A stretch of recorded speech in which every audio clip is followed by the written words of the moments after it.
welcome back. It's still VOP this morning on VOP TV. President Bola Tinubu is set to end the clash between farmers and herders in Nigeria. He gave his assurance at the inauguration of a mechanized agricultural project in Mina, Niger State. He called on the governors to provide land to facilitate the project.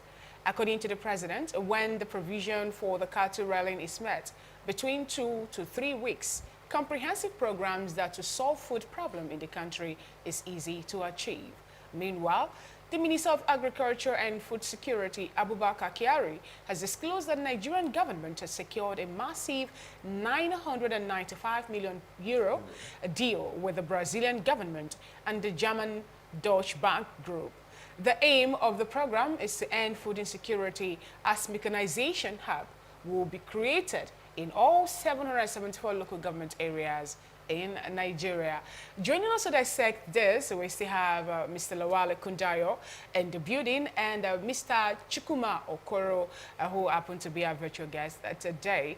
Okay, now to you, Mr. Lawale Kundayo. As a farmer, I know you're a farmer, educationist, and a public affairs analyst. Now, what do you make of this by the president saying that in less than 3 weeks he will be able to fix the issue of farmer herders clashes, noticing that this is not a political manifesto now, he's now the president and he's giving us this word? See, nothing is coming out of it. You are writing that nothing will happen in 3 weeks. Why do you say so? You want to fix, okay, what's the strategy? It's telling the governors to give land to, governors don't have land. It's the local government that has, they are the one that owns land, not government. I mean, the state government don't own land. They only take land, you get it, for public projects you get from the local government. So state government don't have land.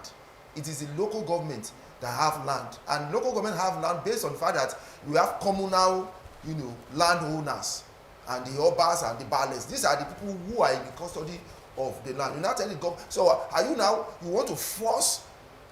You get it? Forcefully take land from landowners and give it to cattle rearers. Or are you telling me that many of these cattle rearers are even Nigerians? Have you bothered to ask yourself that? That many of these cattle are they actually Nigerians? You get it? So you don't do that. If a farmer wants to farm, you go and buy land. When you buy that land from the communal people, then you use it for what you. Then the state government will not give you approval. You get? Then you become a landowner. You can't say you want to forcefully take land from people. No. You can't do that. You can't achieve anything. The problem is that it is the former administrator, the former president that aggravated the problem that we are facing between the cattle areas and the farmer. Because when the problem was coming up, instead of him to tell the security operative to address the issue, if you harm somebody, you are not going to treat it as a cattle farming. It's a case of you have committed an offense. But when it came up, he said, give them land. That was the beginning of the problem. Those one answered that, okay, so if you are violent, we can actually get land free instead of paying for it. So they became violent. If you want to rear cattle, if you want to do business, you go and acquire land. You go to where you think you can have that land. You get it. And then you pay for it. I have said it here many times. If you use 5 people for all those cattle we are talking about, that is cutting cattle, whatever, all the land they need is not up to 5% of the whole land that is vacant in the north. You get what I'm saying? It's not 5 people. The whole of the cattle in Nigeria here, 5% of a state, land in a state will take care of them because they have very big land. Now, why are they leaving those land and coming to a place where the land is already stoked and the land is already used for something else? The farmers are using their land for cattle for planting. You want to use your land for cattle rearing. You need open space. And you have this in the north. You have Taraba, Adamawa, Sokoto, you have Kaduna. You have big lands that you can go to and nobody will even notice that you are there. Okay. So why are you not telling them that they should give them land in Niger State, where mostly the land in Niger State is for planting yams and potatoes and tubers? All right. Mr. Chukuma, we believe you're still with us. Now, I have a very interesting question to ask. Now, Mr. Lawal here just mentioned the fact that The former president, I'm talking about former President Buhari, was the one that started all of this. But he only made his own recommendation according to what he heard. Now let's bring it back to the present administration. 2 to 3 weeks to settle farmers, herders, clashes. In the local parlance, somebody would want to say, "Shane, they whine us," because this is something that the former president for 8 years did not achieve. And in 2 to 3 weeks, this president is saying he would solve it. Is there any magical move that you believe this man is going to use to settle this? David, Nigeria is a very big theater, a theater of the absorbed. I have a friend that lives in Belgium. You know, what happens is, when we are talking, he asked me one day, "How is the theater?" I said, "Which theater?" He said, "Your country now." I said, "What do you mean?" He said, anytime he wants to excite himself with, anytime he wants to laugh, you know, he goes to a Nigerian website, you know, tunes into a Nigerian station to read what is happening, and he will just start laughing. So it's a very huge theater of the absorbed. Unfortunately, that is what we have become. Back to what Mr. Kundayo said. Yes, the former president, Muhammad Buhari, left the issue of farmer herder crisis. He left it festering, you know, for reasons best known to him. And in a country where all of us are full citizens by birth or by whatever means, we had a presidency through its spokesperson that said, if you don't want to be killed, you have to give your land. After that statement, nobody was questioned. It hate speech. Nobody was arrested. Nobody's career was damaged. In a country where there is law and order, somebody says, if you don't want to be killed, please give your land to herders. I mean, that was the height of that was the height of it. And we moved on. So why I say that Nigeria is a theater, it's more like, how could you, within 3 weeks, fix the farmer herder crisis? Yes, with sincerity of purpose, it could be done. Very simple, but not within 3 weeks. How can it be solved? Stop cattle from roaming. Most of the states have banned the roaming of cattle. In fact, they have laws that says you don't roam your cattle. You must ranch. The Land Use Act gives the lands within the state into the hands of the governor. So if you want to do ranching, approach the governor. Governor will meet with the locals. They will do compensation or whatever that is required. They'll give you land where you do ranching. And if it's a business, you pay for the land. If I want to build a factory now where I produce noodles, won't I buy the land? I have to. It's very simple. If the president has the political will to do that, but not in 3 weeks. It can't happen in 3 weeks. There's no magic. So in other words, that can do that. This is a political By the way, that is what they have always. How many times have they stopped insecurity? How many times have they stopped insecurity? In the pages of newspapers and on television screens. These things never happen. Mind you, the moment the president is done with this, he will move on to other things. And when they said they secured a 955 million euro deal with a Brazilian firm or whatever, what is the nobody? They didn't interpret that word deal. What is a deal? Is it a loan or what? They should come out in the open and tell us that they collected 955 million euro loan from a Brazilian company. What is a deal? Are the people going to give you the money in exchange of what? What makes it a deal? Okay. So these are the things that you see. I always have problems with the communications of these people.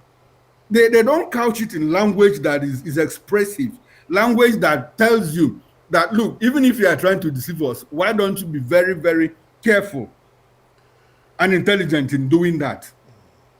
Okay, Mr. Chikuma, you know, Mr. Chikuma, when the president was talking about, harnessing or solving the crisis between the herders and the farmer. He said that he knew what it means for an economic sabotage for cows to eat up the crops and vegetation of our land.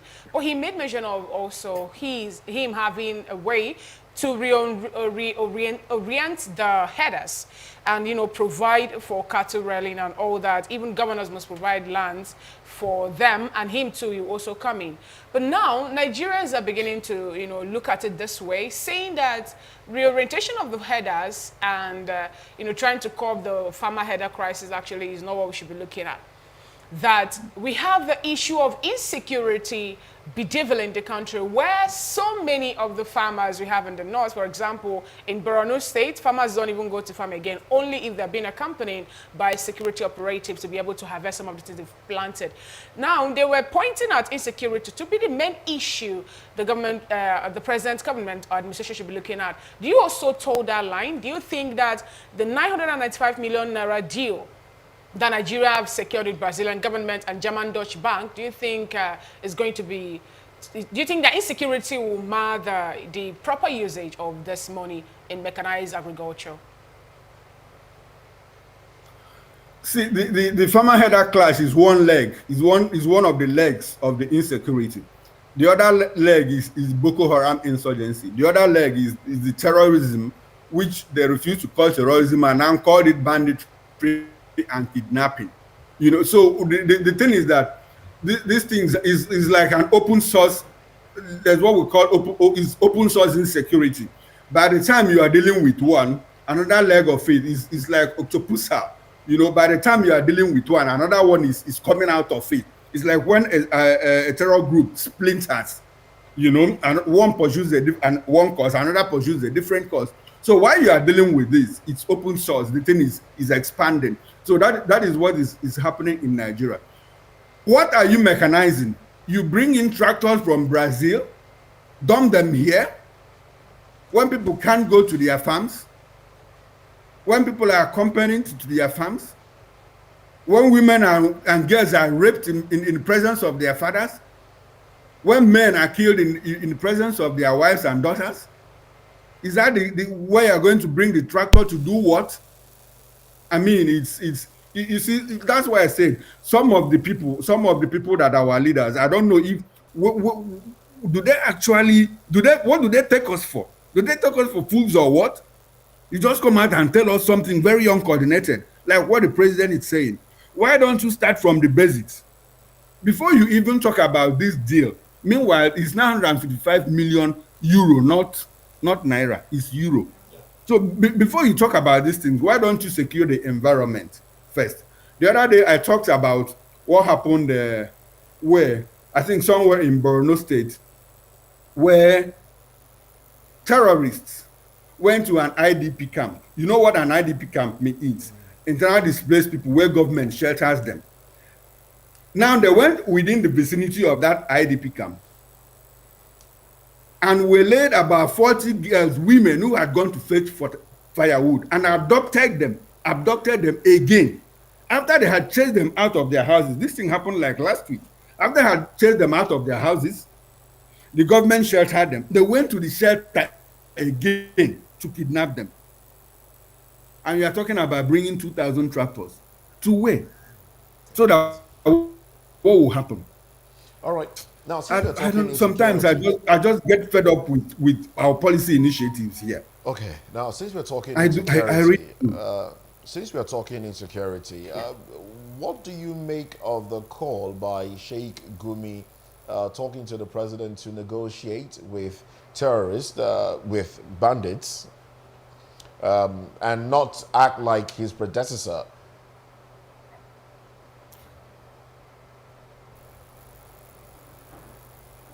Well, okay, can you hear me? Yes. Can you hear me? Yes. Did you get the question? Okay. Yes, I get the question. Okay. I get the question. You see, there's something about intelligence. They said that in the intelligence community, they say that the sum total of intelligence is always higher than the whole itself. What does it tell you? What it tells you is that, look, for something to happen, it must be holistic.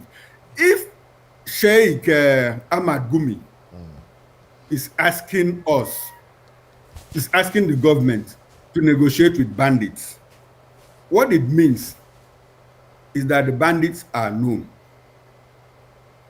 What it means is that the bandits are known. Should we negotiate? Yes, if we can negotiate with them. But on what terms? Even when America says we don't negotiate with terrorists, they go behind and do that. It's common knowledge. They do that. So if we are to negotiate with the bandits, on what basis? What it means is that we already know them. What has the intelligence community done to make sure that the people we are negotiating with, that they don't expand after the negotiation? You see, when this thing started, some of us, because we don't occupy political positions, when the federal government started negotiating with Niger Delta militants, I said it, I wrote an article in the Sun newspaper this day. I said, you don't negotiate with criminals. If you start this thing, it is going to expand to other regions. How many years down the line, that is exactly what is happening. So on what basis are you negotiating with the terrorists, with the bandits? Have you negotiated with IPOB? Have you negotiated with the OPC? So why must you negotiate with these people? So that what will happen? That is the main question. So what is Gumi asking us to do? We negotiate with them so that what? They will now plead with them. We appease them so that they will stop kidnapping us. And any other day that they get angry, they turn and breach the agreement that we made with them, and we go and negotiate with them again. All right, then. It doesn't work that way. There are two things that we can do. Take out the root cause. That is one. When you take out the root cause, use intelligence and follow them up. It's as simple as that. Okay. I'm going to come to you as you wrap up this conversation, Mr. Lawal. What are your thoughts as concerning the implementation of the mechanized farming in the 774 local government areas in Nigeria? Now, let's also identify the fact that in some of these local governments, just like we've heard Mr. Chukuma made mention, some of these people have been chased away from their environment. So, what are your thoughts, basically? And then your final thoughts as we wrap up this one. You are talking about chase away. A minister of agriculture is telling us that he's going to establish a mechanized farming in the whole of local government. 774. No, let me use the word, the whole of local government of Nigeria, right? Yeah. Now, tell me in Lagos. How possible? I was going to ask you that, actually. Tell me how many local governments in Lagos have land for agriculture? No, not even mechanical, just say agriculture. This also the sort of, tell me where you have land to do agriculture. In Ikeja, tell me where you have land. In Surulere, tell me where you have land. Or Animation. You get? See, they keep coming out and keep talking like they do. It shows that they just want to calm us down. So they just come and say anything they want to say. You get it? No plan. You are telling me the whole of, when I saw that, I just look at it, wow, does it know what it, does it minister knows what he's saying? What about those areas in which, go to Ibadan. We have, how many local government we have in Ibadan? Close to half of that local government is filled with houses, residential. And then you want to establish a mechanized farming in those areas. Are you going to clear their houses away? Go to some other, in Kano is there. So many of those local government, they are already occupied. That means he has no plan. He didn't do his own work at all. Because if he did his own work, he will have known those areas, those local governments that you want to use. Not all these local governments can be used for this type of tractor. If you say mechanized, I don't expect him to use the word tractor. You get it? You always say mechanized. You are talking about both animal and plant agricultural program. But if you say tractor, you are basing it mostly on agro. What about what you can do with the cattle headers? By then you will have identified that, okay, these cattle headers, we have how many cattle do we have in Nigeria? We have 1 million cattle. I just use that as an example. 1 million cattle. They now say that in agriculture, we know that for a cattle to survive very well, live comfortable. You have a space, minimum space that cattle can live. Then you now use that to see states that have good climate, that is the land and everything together, good land and everything, and then you now do a statistics of this and say, okay, in Taraba, which local government in Taraba can accommodate cattle? Which one local government in Taraba can accommodate wheat farming? If you know that 3 local government of 5, proper assessment then All you know that let's get your concluding thoughts in 5 because we're here, pressed for I'm putting time. 10,000 cattle here, you are putting 100,000 cattle in another state, you are putting, so by then if you now do that, you know that this cattle people, like Moses is in cattle business and he has 10,000 cattle. We have land for you, and this land is in so and so states, and this is what you can do to get those lands. All right. Of course, company will just go there. If you to get loan, you get loan. The bank will be able to give you loan because they see that there's a strategy. You get it, to do the business. Okay. Now, for you now to come up and say this, that means you don't know what you are saying. He doesn't know what he's saying. All right then. Mr. Okoro, let's get your concluding thoughts in as well. Moses, I think you cannot build something on nothing. What the president and the agri minister need to do before bringing in mechanized farming, mechanized agriculture, which is very, very needful. We need it. We ought to have done that before now. In fact, it's late this idea is late in the coming, but we have to do the basic thing, which is what? To secure the environment of agriculture itself first. If you do that, you discover, if you don't do that, those machines will just, like a Nigerian thing, rot away, waste away in the next how many, 5, 6, 7 years, and we'll go back to paying for a deal that didn't benefit us in any way. All right then. Well, thank you very much, gentlemen. Chukwuma Okoro and Lawale Kundayo. Lawale Kundayo is a farmer, an educationist, and a public affairs commentator. Chukwuma Okoro, on the other hand, is a journalist and also a public affairs commentator. We must appreciate you for your time and your thoughts on the program. Well, we'll take a break now as we keep our eyes on the government and what it's doing. When we come back from this break, we'll be talking business. Stay with us.